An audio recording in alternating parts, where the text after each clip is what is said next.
Good morning, everybody. It's Friday. 10:30. It's 10:30. Yep. This is CEO Chat. My name is Alcini. I'm Joe Osamendi. It's good to see There you, you go, Joe. Al. We Yep. can do the elbow thing. There you go, That's sir. good. Yep. And we have a terrific guest. His name is Adam Posner, and he is the head honcho at an organization called the NHP Talent Group. Adam, welcome to the program. Gentlemen, thank you so much for having me on. Good morning. And you're joining us from your studio, your home studio in Long Island, and it's great to Indeed. see you this morning. Yeah, absolutely. We're going with the brick theme today, so we got There the you bricks go. covered here. Well, let's start with the obvious question. We got people out there that have digital marketing problems, and the first thing you do, I mean, the first solution that you offer is a digital marketing talent solution for your clients. That's the NHP Talent Group. Could you tell us a little bit about that? Yeah, absolutely. Thank you so much. So I'm the founder and managing director of NHP Talent Group. We're a boutique. I like to use the term talent access, right? I took the word acquisition out of it, and it's talent access. We help brands, agencies, and startups get access to the best talent available in the market. And we're connectors. We're a conduit. We bring that together.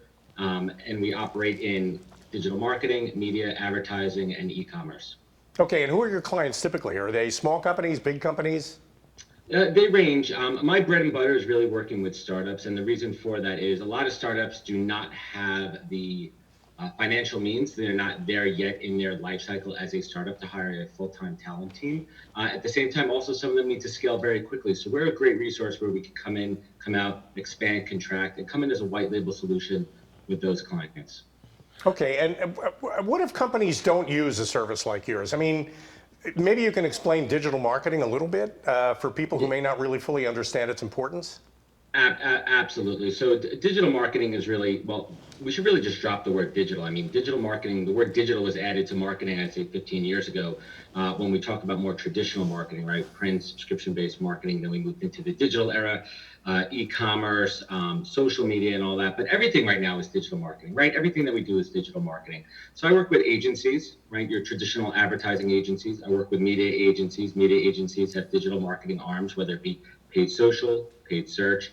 And again, I work with startups as well in the e-commerce world. So digital marketing really encompasses everything that we do in the marketing world today. And my background before I got into recruiting real quick, I spent 15 years working in digital marketing before I pivoted into recruiting. So I'm an expert in this space, having worked in it for 15 years. And that's what gives me the competitive advantage when I'm talking to candidates and clients, because I've been in their shoes before. So I could talk the talk and I could speak their lingo. So if a company doesn't use your services, and instead they get their brother-in-law or sister-in-law or some relative or some friend to do posting for them, what opportunity are they missing? Well, absolutely. So let's talk about recruiting for a little bit, right? Just to kind of give the landscape here. So many different companies and agencies have in-house recruiting teams. They have full-time folks on staff that handle talent acquisition. That's everything from sourcing, screening, to managing the full life cycle of the process. Some companies, as I mentioned before, do not have those resources or they need to scale quickly. And that's why they would outsource to a recruitment agency to help them in that aspect. Okay, so unlike a recruiter who would normally just fill a position, you actually come in and fulfill that function for a client until they grow to the point where they can start to staff up themselves. Yeah, absolutely. I mean, there's different scenarios here, right? And I think that there's certainly recruiters that literally focus just on putting a warm body in the seat. But I like to believe that really my value add are all those additional pieces of the puzzle, right? It's the process management, it's the strategy, right? Understanding what the strategy goes into for hiring, understanding the job description, figuring out compensation plans, right? Doing benchmarking. These are all additional services that make us more of a consultancy than your traditional recruiting agency. Yeah, interesting. What's behind the name of your company, Adam? That's a good one. Thanks for asking. So when I pivoted into recruiting 5 years ago, I spent a couple of years working at a search firm, right? I really learned how to be a recruiter, the art and science. Rewind to about 3 years ago when I made the decision to go out on my own because, gentlemen, you know what? I was at that point where I was done working for the man. I wanted to start my own thing. Can you pause for 1 second? Sure. Sorry, are you picking up that audio up there? I apologize, guys. This is real time during the age of Corona, COVID. I got my kids upstairs, so I do apologize You're for that. doing fine. So Don't worry about speaking of kids, when it came time to name my company, I'm a recruitment agency, right? So I was throwing around all these cliche names: rocket talent, accelerated growth, all these kind of names that are associated with talent, and none of them stuck with me. None of them felt right in my heart. And I said to my wife, I go, I'm having a problem here. I don't know what to name my company. And she said, what is the most important thing in your life? And this is at the time before my son was born. I have an 8-year-old daughter and a 2-year-old son. And she said, what's the most important thing in your life? I said, well, my daughter's the most important thing. So she goes, name it after your daughter. And my daughter's initials are Nina Harrison Posner, NHP Talent Group. So I know every time I look at my logo, every time I look at my email signature, I know my reason why, and I know my North Star, why I do what I do every single day. Oh, that's interesting. You know, you mentioned North Star, and one of the points, one of the fundamental things that Joe and I believe is that you need to align the people who work for you and who work in your company with your North Star, with your purpose, and you need to give everybody an opportunity to become their best self.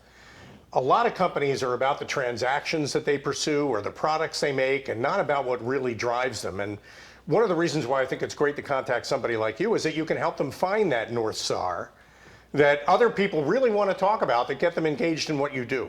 Do I have that right? Yeah, absolutely. North Star is something that's really at the core of everything that I do, whether it be my NHP Talent Group, which is the business side, or the podcast, which we'll talk about in a little bit, which is my podcast, media side to it too. But I tell everybody, whether it be friends, whether it be colleagues, whether it be candidates and clients, whenever somebody's struggling, right, and they can't find their why, they can't figure out why they're doing, they can't harness their passion, I always say, start at that North Star. That North Star is your compass. That's what you're always going to look up to when you're down, when you're at your lowest, and when you're at your highest and you want to show gratitude. What is that you look to? And for me, that's my family. That is my drive. So I really like to align with people that really have a focus. And if they don't have their focus, help them get to that point. Wow. You know, sometimes organizations are so busy working on their business or in their business that they don't really have time to kind of helicopter up over it and look down at it and work on their business. And it sounds like you could really help with that kind of a problem. Well, it's an interesting point too. And let's talk specifically about recruiting, because a lot of companies just consider recruiting as a necessary function, right? Mm-hmm. We need to fill seats, we have open roles, but your people are the lifeblood of your company. And it's those organizations that take this seriously and they invest the right time, the right money, and the right process into it. It pays dividends. Now let's talk about it from a P&L perspective. Let's talk about attrition for a little bit. The cost of somebody leaving versus the cost of somebody hiring, right? And that cost of somebody who was a great loyal employee, giving them nice bumps, nice increases, and retaining them versus the cost of hiring somebody new at a higher salary, training them and bringing them up to speed. I mean, you guys know this better than me. There's a huge difference there. So if you invest that money into proper retention, employee loyalty, recognition, and the right hiring process, it's going to affect the bottom line drastically. And that's what I really try to infuse into all my clients' thinking. So when a client calls you, and I'm assuming, by the way, that later in the program you'll tell everybody how to reach you. When a client calls you, what's the first question you ask? What's the first thing you need to know? I want to know what their current problem is. Why potentially do you think that you need my help? Are you having problems internally where your current recruitment team is not able to hire certain roles? Maybe it's a little bit out of their expertise. Maybe they need to tap into a different network. Maybe you're a company and organization that doesn't have a talent acquisition team and you need to scale or grow. Or maybe you're just pinging me because you have some questions and you want an outside perspective from somebody who's not in your company. I mean, you guys know this equally too. Sometimes when you're working in an organization, you either have blinders on or a lot of people turn into yes men and yes women where they tell the higher ups what they think they want to hear. And I think it's imperative from a consultant perspective to come in there with an open mind and see clients' blind spots. Understand and see things that they may not see, white space opportunities, gaps, and really help them see the full 360 picture and not just what's directly in front of them. How has the pandemic affected recruiting? That's a fantastic question, and it really is industry and geographic specific. And if we want to talk about New York City, New York City has been decimated, and it's really tough on a few different levels. First and foremost, if we even think about the idea of going back to work, New York City is very different, right? It's one thing when you actually get into your physical office and companies can figure out ways, social distancing, dividers, and spacing. But let's call it what it is. The majority of people in New York City take mass transit to get to work. That's the problem, right? That's a congestion problem right there. And I think that's what's really going to be interesting to see how New York City itself opens up. Now we're talking about industries.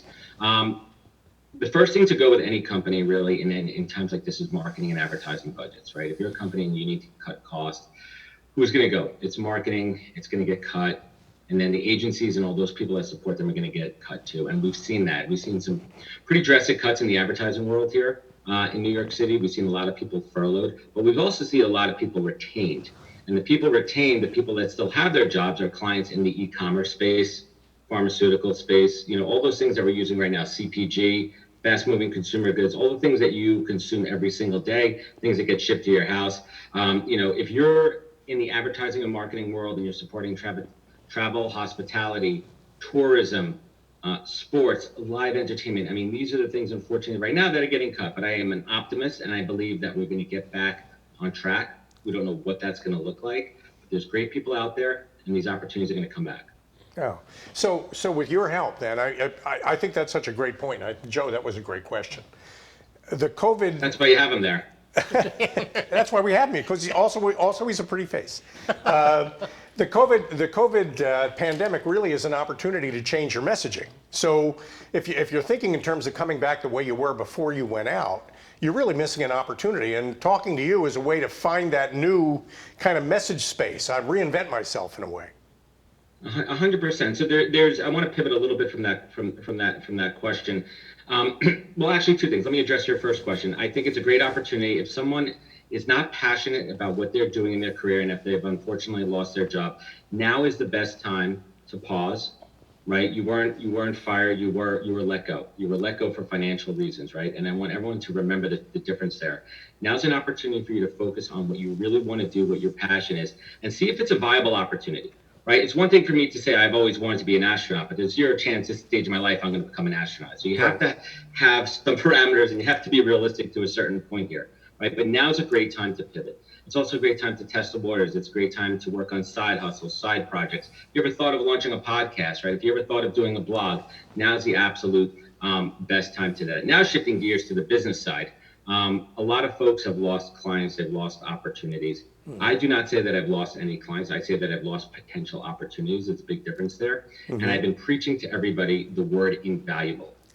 And the word invaluable really truly means, how do you pivot from being seen as a vendor by your clients to being seen as a true partner? And the way that you do that is by providing value at no cost, doing SWOT analysis, doing a media analysis, giving them recommendations. That way, when that company is back to hiring, if we're talking about recruiting, you will be first on their list. If you're in sales, when that company is going to, purchase more paper or printers, whatever it is, if you were that guy, if you were that rep who wasn't asking for the sale during this time, but was actually coming to them with advice, that was forwarding them articles in the industry, white papers, whatever it is, and providing value and being invaluable, you're going to be at the top of the list for that first phone call. Well, and are you talking with your clients now about that new voice that they could be expressing in order to take advantage of the recovery that's coming? That's not exactly my area of expertise, but I do talk about it with the lens of recruiting. And under that lens of recruiting right now, the conversation is that there is a ton of A-list talent out there that unfortunately was let go from companies due to COVID. So if you're in a position right now as a company to hire or make an investment into people, now's a better time. It's almost like free agency in sports. Right? I mean, that's the analogy that I'm giving right now. There's a lot of great free agents on the market. So if you're in a company that's in a position to hire, or if you see the forecast maybe 6 months out, jump on it. There's never been a market like this in hiring. No. Well, we need to take a break. This is a terrific conversation, and I'm happy that we're going to be continuing it in a minute after these commercial messages, more with Adam Posner on CEO Chat. We'll be right back.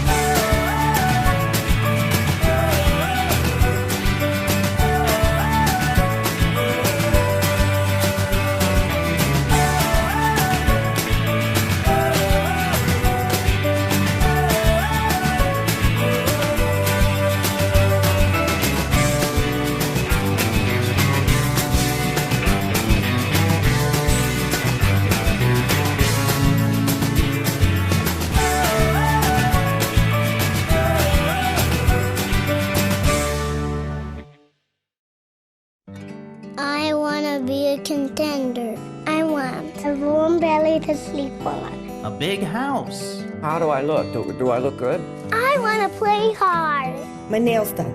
once a month. I want a home. I just want a home. I want someone to love. Last year, more than 30,000 companion animals came to us without homes. 20,000 of them were felines. Let's make some homes together.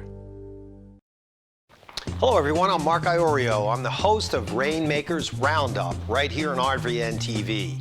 The show is about looking for people who are in competitive businesses that are doing something different and unique in the world of sales and marketing. Join me right here on Rainmakers Roundup on Wednesday mornings at 9 a.m. and then again on Thursday evenings at 6:30 p.m. right here on RVN TV.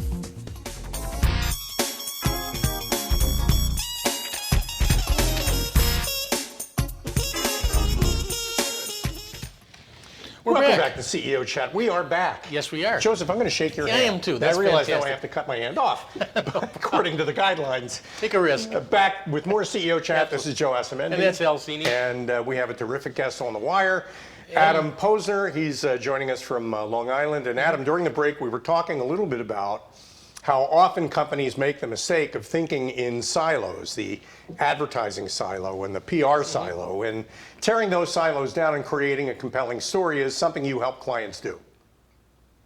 Absolutely. And I think that the concept really is employer engagement, right? And you want to talk about the engagement process from a recruitment perspective. If you're a company going out there to hire talent, you're basically putting out an advertisement. Why should somebody come work for your company? Why do you want to be there? What is your culture? What is your values? What do you have to offer? And it's not just compensation, right? Because the competition is fierce. There's lots of ad agencies in New York City. There's lots of media companies. Why does somebody want to work for your company? And it really comes down to values. And how do those values translate into the hiring process? What is that candidate experience? And something that I always talk about, whether it's me, whether it's somebody on my team, whether it's somebody internally at a company, that recruiter, that first phone call that a candidate has with somebody, that's their first touch point with your organization. Wow. So that person has to be the brand ambassador. They have to be able to tell your company's story. They have to tell it accurately, be able to answer questions about culture, value, all those questions, why somebody wants to A, work for your company, and B, continue the conversation. Interviews these days are a two-way street. I'm selling you, you're selling me, and we're coming together and seeing if this is a good match for both of us. Yeah, it's compelling. I mean, that's brand and culture really are the same thing, and you're a big 100%. component of that. So that's great. I think that's terrific. And that gets us into a discussion of the podcast. I want to spend a lot of time on that because you've got a podcast. You call it the Podcast. How did you get started on that, and how's it working for you? Oh, man. So let's rewind. We're talking January 2019. Well, let me backtrack a little bit. You guys are what, like outside of Philly? Yeah, right outside. Yeah. Right outside of Philly. Let me ask you guys Howard Stern fans? And it's okay if you're not. Yeah, we were talking about him earlier. Right. So I grew up in New York. I'm a New Yorker, born and raised here, and I grew up on Howard Stern. And we're not talking about the Howard Stern from terrestrial radio. We're talking about the Howard Stern when he went from terrestrial radio over to satellite radio. And that's when Howard really changed his game as a broadcaster. Completely. And I totally, we were talking about that. When Howard moved over from terrestrial radio to satellite radio, I actually went over and I worked at Sirius XM for 5 years, right when Howard came on board. So I was there for that Howard transition, working in marketing. And I had a chance to see this firsthand. I worked literally above his studio and the floor above. It was absolutely incredible to have a front row seat to seeing the transformation of somebody who really is, a hero of mine in so many ways. But speaking specifically about Howard, it's his interview style. When he came over from terrestrial to satellite, he now has a platform where he can speak to a guest for as long as he wants, uninterrupted, no commercial breaks. And that conversation, unlike a lot of other people out there from their interviewing technique, it's a conversation and not a question and answer back and forth. And that's how I wanted to model my show. And it's something that I've always wanted to do. So rewind to January 2019, I had the itch. I saw people out there doing the podcasting thing. And I'm like, let me give this a shot. Why not? The cost to entry, the cost to do a show is really nothing. And all it costs, you get a microphone, you do it over Zoom like we're doing now. You figure everything else out, which we'll save for another conversation. But I said, what do I want to talk about? What do I want to talk about? What kind of guests did I have? And I thought about it. And one of my biggest assets, I would say actually my biggest asset is my network. I've spent 20 years curating an amazing network, a fabric of different type of people from different industries, whether it be marketing, advertising, recruiting, sports, whatever it is. I said, you know what? Wouldn't it be great if I could create a show where I am shining a light on all these amazing people in my network? So the first show I decided to do my beta test, it was literally a networking call with a gentleman on LinkedIn that I know. His name is Q, Quentin alums. And I said, hey, Q, could we just jump on a networking call, first time ever, you and I talking face to face, and record it and see what happens. And that's what we did. So episode 1 literally is a networking call of him and I introducing ourselves to each other. Because I wanted to show people, a lot of people don't know how to network. They really don't, right? They really don't. Like, let's call it what it is. Like, it's a skill that takes time. And I just wanted to show people by example, this is a casual conversation. Let me tell you a little about you. Let me tell a little bit about myself. You tell about yourself. Let's talk about our businesses. Let's see if we can find some synergies. If we can, great. If not, at least now we know each other, what we do, and we could open up the doors for each other. Did that first episode, and I had this itch that I had to scratch. And then I went all in on the podcast and really mapped it out. And ultimately, the core of the show is really, like, the core of me. Everything that I do is around this word tenacity, right? Tenacity. It is my drive. It is my hunger. It is why I get up in the morning. It's why I'm on this show right now. And I want to help others harness their inner tenacity, because everyone has it in them. Tenacity is part of everyone's DNA. It's just at a different level. So if you think about it, when you need to pull yourself up, when you need to drive, when you need to close that sale, when you need to get something done, that's tenacity. So I bring on folks on my show who have that tenacity and talk about their career stories, their career journeys, their successes, their failures. But ultimately, I want every guest to give actionable advice and insight so the listener could walk away with something to hold on to, something that they could learn from. And if they laugh, if they cry, if they think it's funny, whatever it is, so I want to entertain and add value at the same time. Now we're approaching 100 episodes. I absolutely love it. I love being a host. I love putting the show together. And here's another kind of fun thing. So I am not that creative. I can't draw. I can't paint. I can't sing. I can't play a musical instrument. But what I can do is create this show. So this is my art. It's my canvas. And it's me giving back to my audience and my tribe. Well, yeah, I've listened to a bunch and I'm a fan. I mean, you bring a lot of energy into it. You're an edgy New Yorker, but you're respectful, very respectful of your guests. You give them the voice.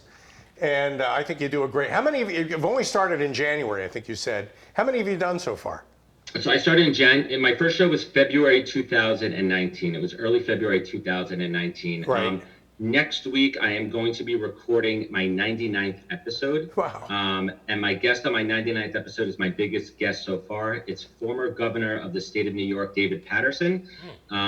If you guys remember it all, he came in remember. He was brought in kind of interim. Scandal in 2008. And I'm lucky enough through my network to be introduced to him. He has a book coming out. And I'm excited. I have the book right over here on my shelf. I got a preview of it. And it's out of my comfort zone as far as the content. I'm not a politics guy. That is not my area of expertise. But the core theme in his book is overcoming adversity. Black, blind, and in charge. And that's the title of the book. And those are the themes I'm going to hit on with him. And we're going to talk about, he has 2 chapters in the book about racism in America right now, which is extremely relevant. He touches on COVID. These are all critically important things. And that's the type of show, like, I get goosebumps thinking about the show I'm recording next week. It's so exciting.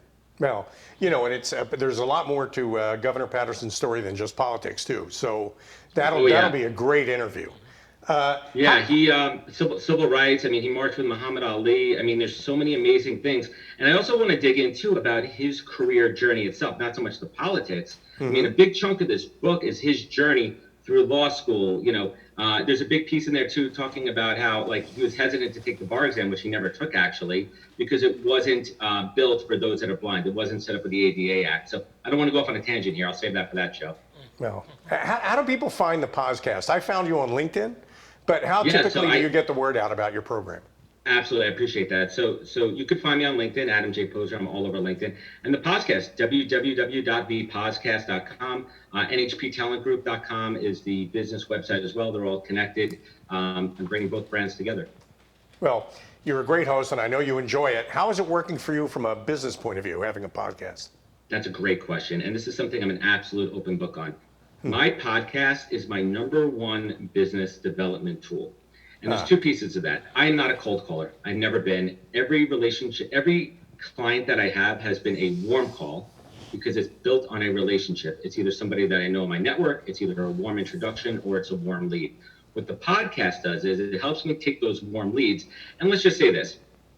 It is insanely easier to ask a CEO or a decision maker to come on my show for an hour and talk about them, their career, and their business versus returning an email or a cold phone call. And this is how I generate relationships that turn into clients. Well, and I guess not everybody can do one. And I mean, there are so many podcasts now, and yours is one of the really good ones. And Thank you. I mean, I was very impressed with the work you do, and I think you bring kind of a unique slant to the way you interview people, and you do a great job asking a question and then stepping back, which a lot of people who have podcasts don't do. So I've got to give you a lot of credit for that. So well, let me tell you something. That took practice. You know, if I look back on my first 15 episodes, I was stepping on toes on interviews. I was over talking. You know, all those pieces, and I learned through listening to feedback. You know, I listened to people that I trusted that say, "Hey, take a step back, right? Let the guest tell their story and figure out the right way to infuse." But looking at episode 10 through 15 to episode 70 through 100, complete difference in the way that I interview, and it made it a better show. You're absolutely right with that. Well, that's great. What have you been talking about on your podcast recently? Is COVID a big theme of what you're discussing with people?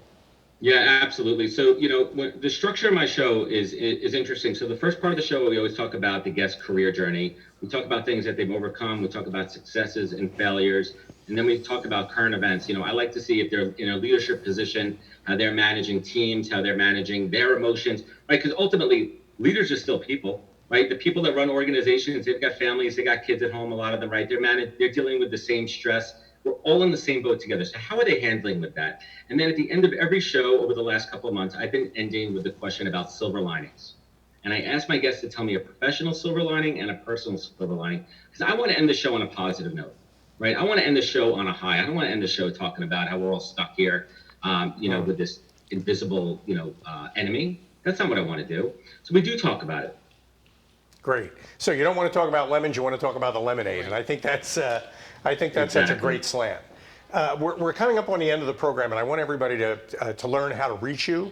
I'm assuming you're looking for clients and guests for your podcast? I'm always looking for clients. Guests is a little bit different. I'm actually in the process. After I hit episode 100, I'm actually going to be reconfiguring the show. I'm going to be taking a hiatus. I'm thinking about pivoting the show. I've got some ideas, but the first 100 shows are batting practice. Now it's time to step up into the big leagues, and I got some big ideas I'm excited to share when the time comes. Anybody who wants to reach me again, LinkedIn is the best way. Adam J. Posner. You can follow me there. Absolutely. thepodcast.com and nhptalentgroup.com. Wow. Well, listen, Adam, it has been an absolute pleasure talking to you on CEO Chat today. Likewise. Both Gentlemen, on the thank you so subject much. of the NHP Talent Group, which I think is a great firm with a terrific service, but also the podcast, which I think everybody ought to give a try. I like you better than Joe Rogan. Don't tell Joe Rogan I said that, but I think you do a great job. If you want to give me Joe Rogan's contract, we could have another conversation now. Do that in alphabetical order, I'll tell you that. Absolutely. You can get me a lot Thanks. cheaper than Joe Rogan. Thanks for appearing with us today, Adam, and we'll talk to you again soon. And the podcast and NHP Talent Group. And for CEO Chat, I'm Al Cini, Joe Osmendi. and we'll be back again next Friday with another CEO Chat. In the meantime, have a great weekend. Stay safe and healthy. See you next week. Thank you, guys. Thanks again, Adam.